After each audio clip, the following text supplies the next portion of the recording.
Hello mga ka-G-Lovers, Giovanni B nagbabalik muli. So, ito yung tutorial na gagawin natin ngayon, itong Sakura. Yan, Sakura AB5024. So, 5024. So, wala tong binigay sa akin ng effector na may-ari. So, sa AQN tayo naglagay ng input. So, dyan daw siya nagkakabit kasi nawala na yung effector jumper niya. So sabi niya, palagyan ko na lang daw ng jumper. So sabi ko, bahala. So lalagyan na lang natin yan mamaya ng jumper. So ang pinaka-issue nito mga ka-G-Lovers ay wala siyang sound. So kita nyo, wala siyang sound. So yun ang pinaka-problema nito. So yun ang titingnan natin yan dyan mamaya, kung ba't wala tong sound, kung ba't hindi ito tumutunog. Pero pag napapansin nyo, parang lumalagatik naman yung relay. So, yan ang hahanapin natin dyan. So, isa-isay natin to para makuha natin yung problema niya. So, ano pang hinihintay natin mga ka-G-Lovers? Simulan na natin to.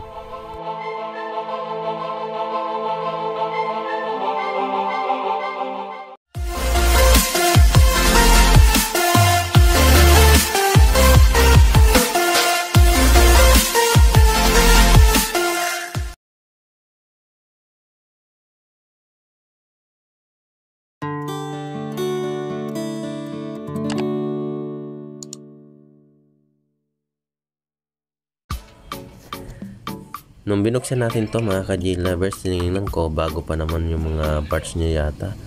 Parang hindi pa naman kinalawang. So, yan yung mga parts niya. Nung pag-inon natin, yan, pag-inon natin yan mga ka-G-Lovers, lumalagatik naman yung relay niya.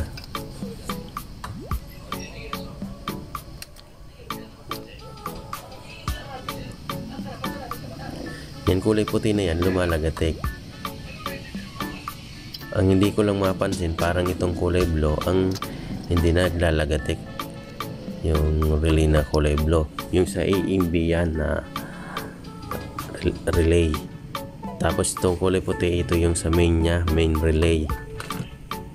So yan ang napansin ko mga ka-G-Lovers, yung sa kulay blue yata parang hindi naglalagatik, hindi nagsiswitch on yung relay. Kaya pag ginaudio-test natin dito, wala talaga siyang sound. So wala tayong nakukuhang audio mga ka-G-Lovers. Kaya pag ginaudio-test natin dyan, wala tayong makuhang sound. So hindi nga nag-switch on itong kulay blue sa AMB na relay.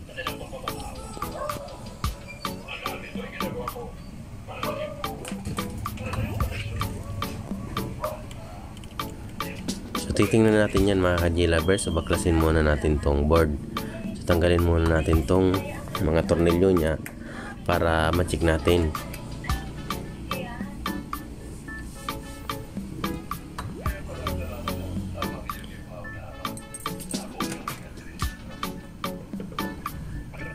So siya nga pala mga ka-G-Lovers, kung bago kayo sa ating channel at hindi pa kayo nakapag-subscribe, please subscribe and pa-hit ng notification bell para updated kayo sa mga susunod natin na i-upload ng mga video. So pahit na rin ng like button dyan kung nagustuhan nyo yung ating video para tuloy-tuloy yung paggawa natin ng video. So maraming salamat mga ka-G-Lovers. So sana hindi kayo magsawang magsubaybay sa ating channel.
So ititest natin yung voltage ng relay kung meron siyang voltage. So, yan ang titingnan natin mga ka-G lovers.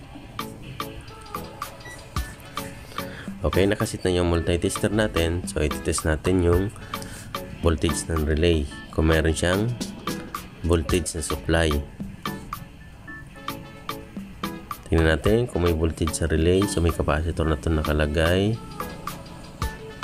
So meron siyang 16. Doon yan sa main relay natin. So dito tayo sa dalawang kulay blue sa EMB.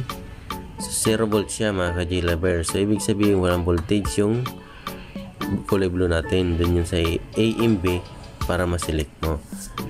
So yan ang titingnan natin kung ba't wala tong voltage yung kulay blue relay.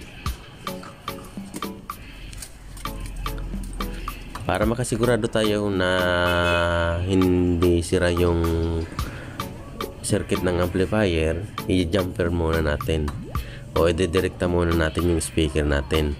So hindi natin ipapadaan dun sa AMB relay. So titingnan natin kung may audio siya. Pag nagka-audio to, so ibig sabihin supply lang ng relay yung problema natin. Pero hahanapin pa natin yan kung ba't wala siyang supply. Kung hindi, ba't hindi siya switch on yung kulay blue relay dun sa EMB. So connect lang natin tong speaker. Yung ground ikabit natin dyan sa pinaka-common yung ground. Tapos sa output naman yung isa, yung positive ng speaker natin. Tapos itatap natin dito sa input kung magkakaroon tayo ng audio.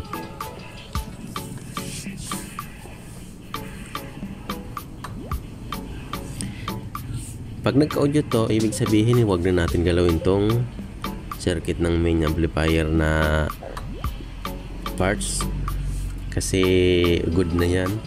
So troubleshoot na lang natin kung ba't wala tong supply yung relay.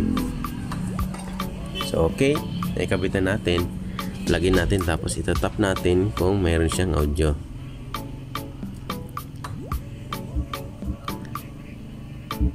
So meron nga siya mga ka-G lovers. So ibig sabihin good. So lipat naman natin sa kabilang channel yung connection natin, tapos tap naman natin ulit kung meron siyang audio.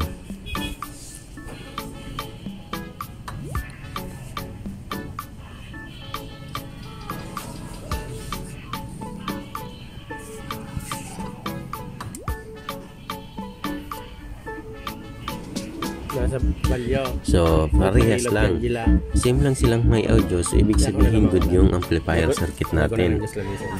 So dito tayo magka-problema sa may AMB na relay walang supply. So yan ang titingnan natin, hahanapin natin yan. Jobs, duran na bala nindo kan video okay so kapitan saka para sa kapitan. Ha? Duran na. So 3 auto. Nako. 5 auto 24 sa Cora kan. Ha? Sa Cora. So okay na. Next natin mga ka-G lovers, ibalik ko muna tong board na to para ma-check natin dun sa may AMB selector yung source ng supply niya. So titingnan natin ba't wala tong supply. Power bako sarade.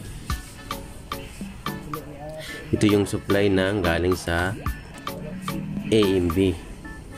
So dyan, papunta yan dyan. So itest mo muna kung meron siyang supply na out talaga.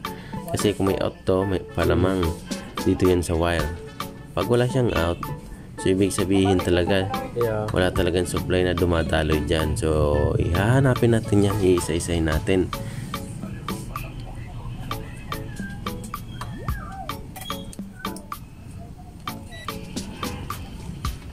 So kahit medyo matagalan tayo sa pag-ayos, importante mahanap natin yung pinaka-trouble nito mga ka-G lovers. Tsaga-tsaga lang.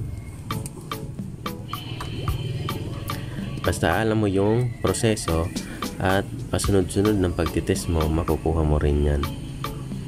So okay, 0 volts nga mga ka-G lovers. Kita nyo 0 volts siya. So ibig sabihin wala tong supply dito sa may AMB selector.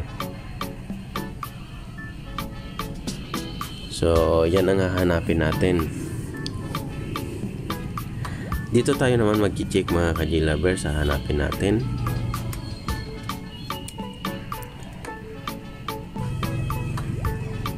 So fast forward lang natin, kabit lang natin tong board.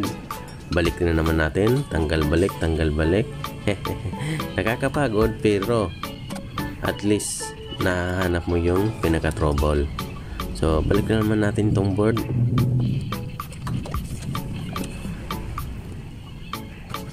So sana nasusundan nyo yung ginagawa natin mga ka-J-lovers. So nakukuha mo yung ginagawa natin kung paano natin tinetest at tinotroubleshoot yung mga ganitong problema. So paano natin hinahanap. So hindi ko na nga ini-skip para mas maintindihan nyo mga ka-J-lovers kung paano ko siya inaayos. Kahit medyo mahaba-haba yung video natin, at least naiintindihan nyo kung paano ko siya inaayos. So hindi na natin siya ikakat.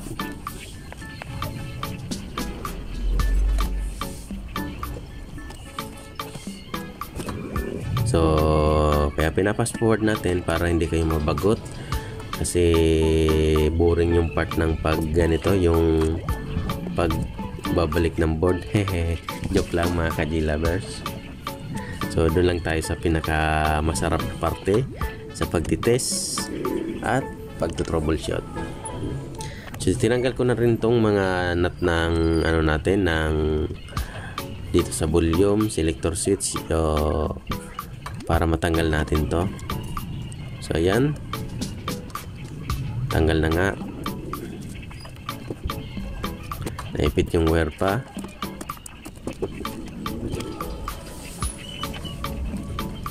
Tinanggal ko ulit yung board, naipit yung wire. So hindi ko maibaba yung sa volume natin na board. So titest natin yung voltage niya mga ka-J-lovers, kung pumapasok ba.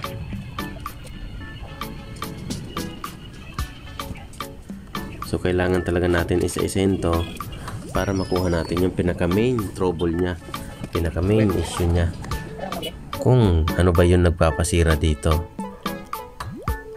So okay na mga ka-J-lovers. So ito na, balik natin doon.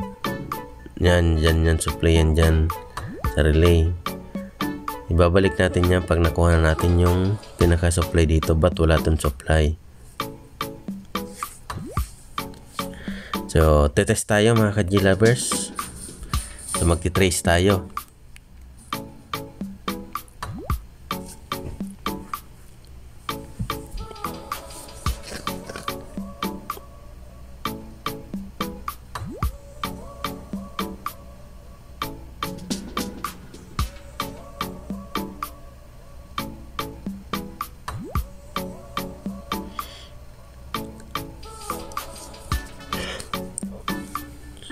So nakikita nyo naman mga ka-J-lovers, parang wala siyang voltage. So, galawin natin tong selector, baka sa contact lang ng selector.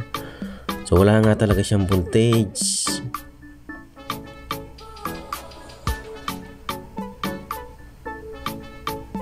So bali check muna tayo. Sisiguraduhin lang natin kung ba't wala tong voltage.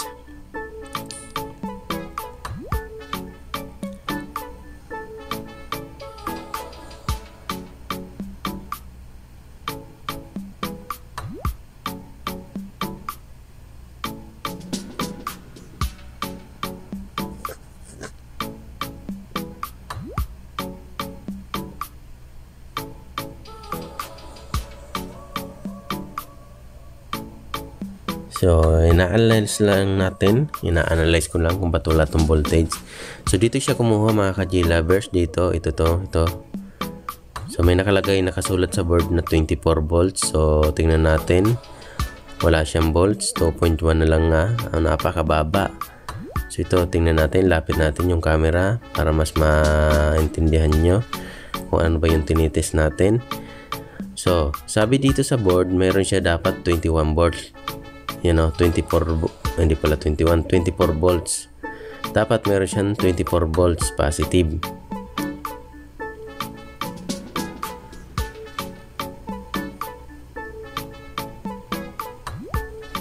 So bato lahat nun supply na 24 volts or kahit bumaba ng konti, bato lahat nun supply. So ito yung dinaanan niya, papunta siya dito. So dyan tayo magti-trace. Nakuha na natin. So titrace natin. Yan. Meron ako nakita mga ka-G-Lovers, posibilidad ito yung supply niya. Kita nyo yan, may line siya. Yan, kita nyo, may line siya. Wala siyang supply. So ibig sabihin, kinalawang yung line na yan, yan nakalagay dyan, kaya wala siguro supply. So pinas forward ko lang mga ka-G-Lovers kasi hindi ko mahanap yung pisto ng tester natin, pasaway kasi. So yan, nakuha na natin yung pisto na makikita nyo pag test natin. So iti-test natin to.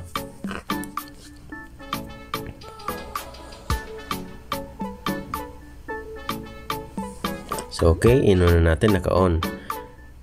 So pag tinis natin dito sa connection na to ay nasa 10 na lang, nagda-drop pa nga. So ito yung dinaanan niya, ito. So meron tayong 15. Ito dinaanan niya, oh. Kinalawang na kasi. So ibig sabihin wala na tong contact papunta dyan kasi pag dinito natin siya tines, meron siyang voltage. So ang gagawin natin ay papalitan lang natin tong kinalawang na jumper. Yan, kita nyo. Yan o, kinalawang na jumper. So pag hindi ka marunong mag-test mga ka-G-Lovers, hindi mo yan basta makukuha, mahanap. So ang mangyari yan, maghuhula-hula ka na lang yan kung anong parts na nagka-problema. So kailangan mo talaga yung tsatsagain, isa-isahin talaga para makuha mo yan. So yan siguro yung posibilidad kung bato hindi nagkakaroon ng supply yung AMB relay natin dahil dyan sa kalawang na jumper. So gagawin lang natin ay papalitan lang natin yan. So tanggalin natin ulit yung board para mapalitan natin yan.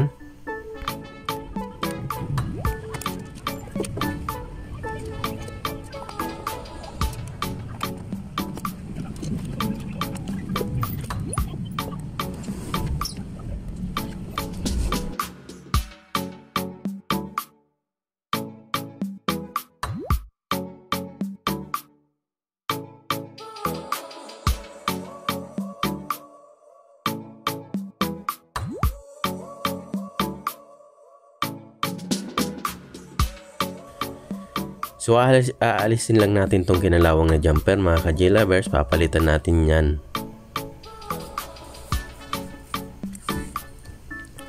So ang gagamitan kong pampalit ay yung paan ng isang resistor. So yan ilalagay natin dyan. Siguro yung mga 1/2 watts para same yung laki niya. So tanggalin lang natin to.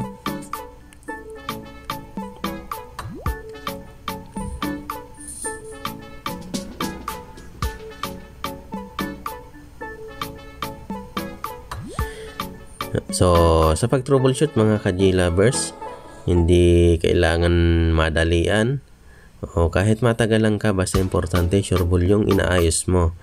So yan ang tandaan nyo mga ka-G-Lovers, hindi kailangan ng madalian, basta importante ay masureball mo yung inaayos mo. Kahit matagalan ka nyan, okay lang yan kasi hindi sukatan yung pabilisan dyan. So importante ay yung quality ng pag-aayos mo mga ka-G-Lovers.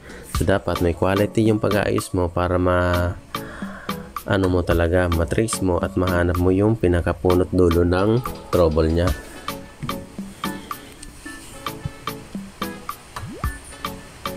So kailangan mahabang pagtsatsaga mga ka-G-Lovers, mahabang pasensya. So tandaan nyo yan mga ka-G-Lovers. Pag napapagod na yung utak mo, pwede ka naman magpahinga, mag-relax, mag-isip-isip, tapos saka mo siya balikan. So yan ang tandaan nyo. Huwag nyong bugbugin yung utak nyo para hindi kayo ma-stress masyado. Once kasi naunahan kayo ng stress, yan ang problema nyan. Hindi mo basta-basta maayos yan. So kailangan relax yung utak mo. So ito, kumuha na tayo ng paan ng isang resistor para ikabit natin dyan. So kabit lang natin to mga ka-J-lovers. Yan.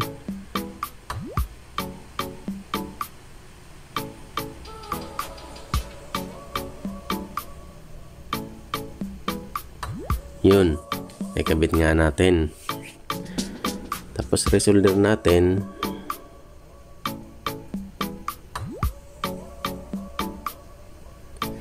Katapos natin itong maikabit, magti-tester tayo ulit mga ka-J-lovers. Mag-voltage check tayo ulit. So titingnan natin kung meron na ba siyang voltage.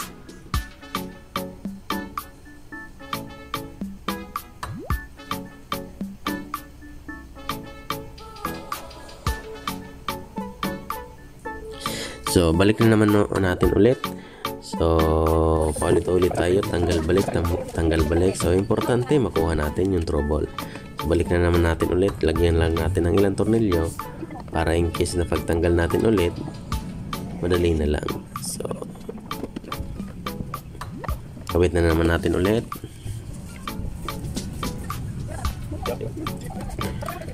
So test tayo mga ka-J-lovers. So hanapin natin yung anggulo ng multi-tester natin. Makulit kasi yung multi-tester natin eh. Ayaw magpakita sa camera. Yan, okay. Test na natin.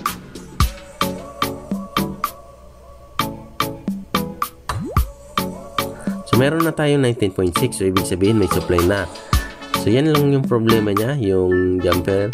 Nagka-problema yung jumper wire natin, kinalawang, kaya wala siyang output voltage papunta na dun sa AMB relay natin. So next natin ay kabit natin, itis natin dito.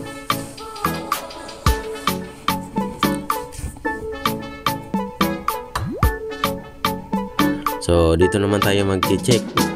So maglalaro tayo. So magsusundot-sundot tayo para mag-voltage check. So okay, test lang natin. So mali pa yung natitest ko dyan. So dito tayo test muna. Oh, kita nyo yun, napagdikit ko kaya nag-spark. So hindi talaga naiiwasan minsan ganyan. So habang nagtitest ka, minsan na short mo. So yan, ititest natin. Hindi ko siyang matis mali pala yung selector. So balik natin doon, baka naka-off yung selector.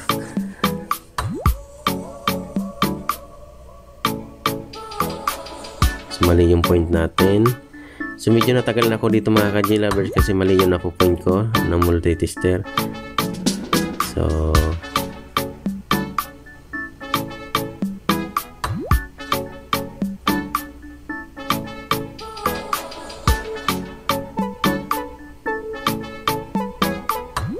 meron siya 19, 17, may dinaan siya malaking resistor, 17,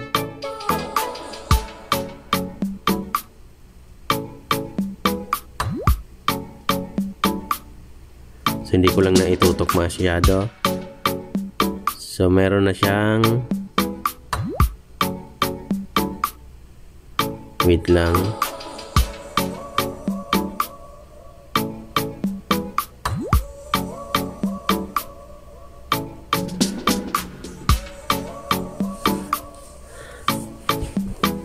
so pasensya na mga ka-J-lovers, ba't wala itong voltage yan, 17, baka mali yung pagkatis ko.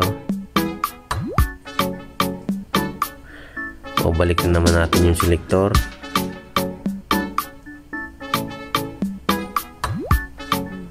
Yan, ginalaw-galaw ko yung selector, baka hindi nag-contact. So, okay, balik natin ulit, test natin ulit. 19, pagdating dito sa may resistor, 17. Yun, meron na. Okay na mga ka-J-lovers, meron na tayong 17. So dun sa selector, ginalaw-galaw ko, baka hindi nag-contact. Meron na tayong 17. So ibig sabihin, okay na. So pati pala yung selector, naglalag din. Parang email din, naglalag. So nagka-problema yung selector natin, hindi nag-contact. So kabit natin ulit. Balik na naman natin to. So nakuha na natin, meron na siyang voltage. So dito pala mga ka-J-Lovers, sa susunod natin na step ay nakalimutan ko pala na wala tong epictor. Kasi pinatunog ko, kinabit ko dun sa CD, DVD, input. So sabi ko ba't walang tunog, kaya inulit ko. Nung napansin ko, nakalimutan ko pala dahil sa haba ng pag-repair nito, nakalimutan ko na wala palang epictor na nakalagay. So dapat sa AQN pala na ako pumasok. So kaya ang ginawa ko, ginampiran ko muna yung epictor natin kasi sabi na may-ari na wala na yung epictor niya. So kailangan papalagyan niya na lang daw ng jumper. So para hindi na mawala kasi nasa loob na. So wala naman siyang equalizer. So ito lang yung amplifier yung ginagamit niya. So makikita nyo naman. So kabitan natin muna ito ng speaker. So papakita ko sa inyo na nakalimot pala ako na nakalagay ako sa CD DVD, kaya pala hindi tumutunog. Nag-trace pa ako dyan, pero papakita ko sa inyo. So ito, hindi ko na siya ikakata para mas makita nyo. So kita nyo, wala siyang tunog.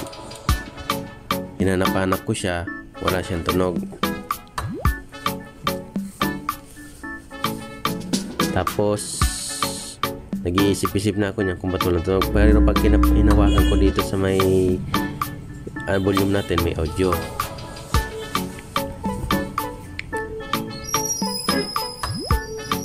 So meron nga. So nag-iisip ako niyan kung ba't wala tong tunog. So ako rin yung nagkamali dito mga ka-J-Lovers. Hindi ko pala napansin na wala tong epictor, kaya nakalagay ako ng input doon sa CD DVD input. Dapat doon ako sa AQN. So yan, hinanap-hanap ko pa siya.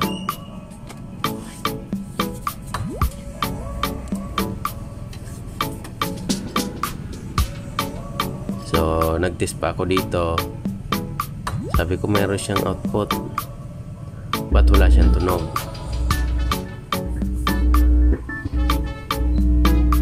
So yan mga ka-J-Lovers ha, minsan hindi talaga maiiwasan na pati ikaw nagkakamali. So nakakalimot, kaya minsan yan nakakapatagal pa yan sa pag-aayos mo. So gagawin natin, doon na tayo sa parte ng ano natin, ng pagtitest. Tapos lalagyan natin ng jumper.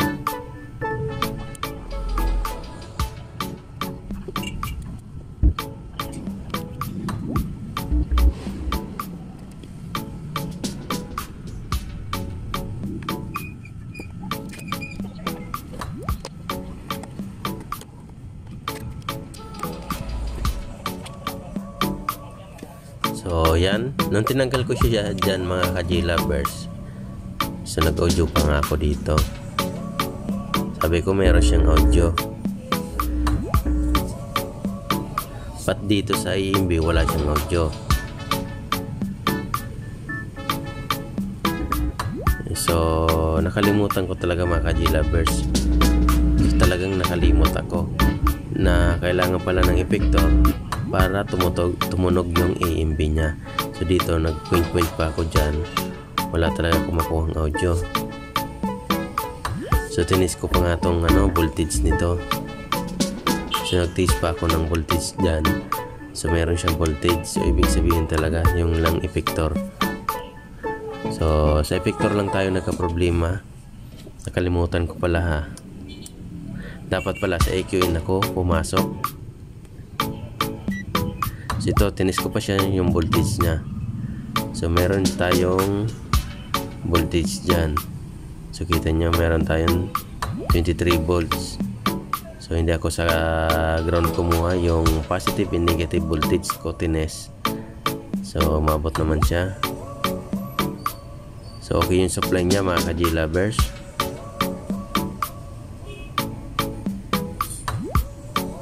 So diyan ko na yung naisipan mga ka-J-lovers, napaisip na ako ba't hindi ito tumutunog.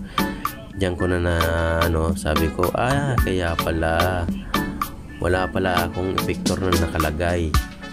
So kinabit ko ulit dyan na tayo nag-input sa AQN, tapos meron na tayong tunog. So tinis ko pa nga itong supply ng IC kung meron siya. So meron naman siyang supply.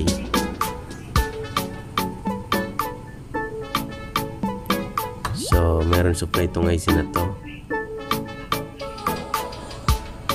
Mali lang yung na-point natin. Isa-isahin lang natin yan. Pumunta siya dito. Ito pala. So meron siyang 12 yung IC natin.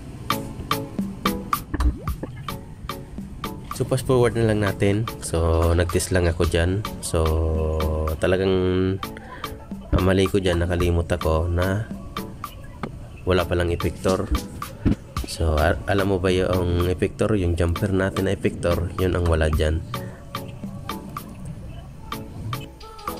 So ito, na-analyze ko na siya dyan mga ka-J-lovers. So dito tayo mag-input sa AQN pala. Tapos kailangan natin ng effector o jumper natin muna to para mapatunog natin yung CD-DVD. So yan, tingnan natin.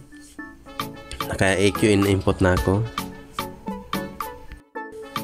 So yan ang mga ka-J-lovers, nung kinabitan natin siya dyan, tapos tinis natin siya mga ka-J-lovers, meron na siya siyang sound. So meron na tayong music. So tumunog na nga siya. So kailangan talaga pala yung effector. So ginampiran natin muna yan dyan ng effector. So sabi ng may-ari, kailangan lagyan ko na lang daw ng jumper kasi yung effector niya nawala niya na. So hindi naman siya gumagamit ng equalizer. So pinapa-jumperan na lang dyan sa loob. Kasi kung gagawan ko na naman daw ng effector dyan sa likod, baka mawala na naman ulit. So makikita nyo naman yan dyan. So papakita ko sa inyo kung paano ko siya nilagyan ng jumper para sa effector natin.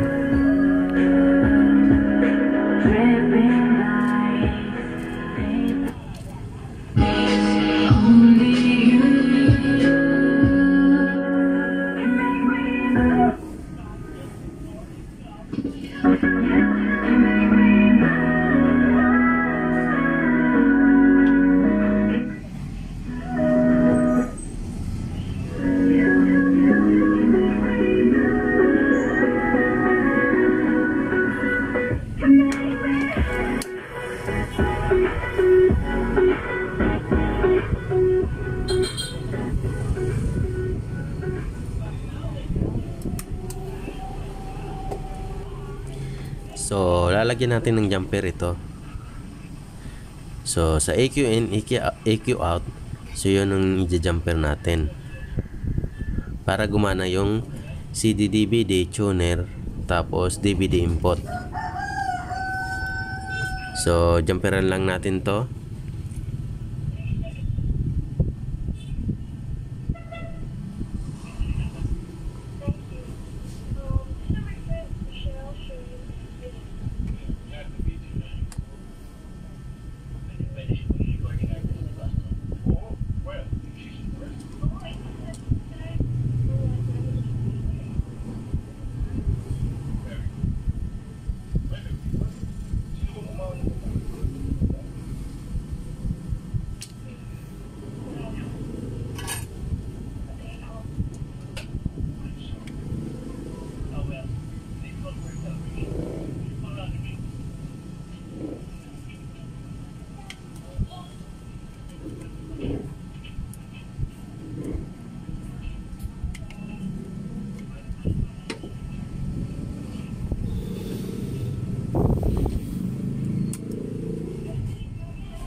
So yan, nakabit na tayo sa CD DVD mga ka-J-lovers. So kita nyo naman, tumunog na siya. So okay na to, kailangan lang talaga ng effector jumper. So sana meron kayong natutunan mga ka-J-lovers sa bago na naman natin tutorial. Thank you very much sa lagi nyong pagsubaybay sa ating channel. God bless you all. Maraming salamat sa inyong pagsubaybay. Thank you very much.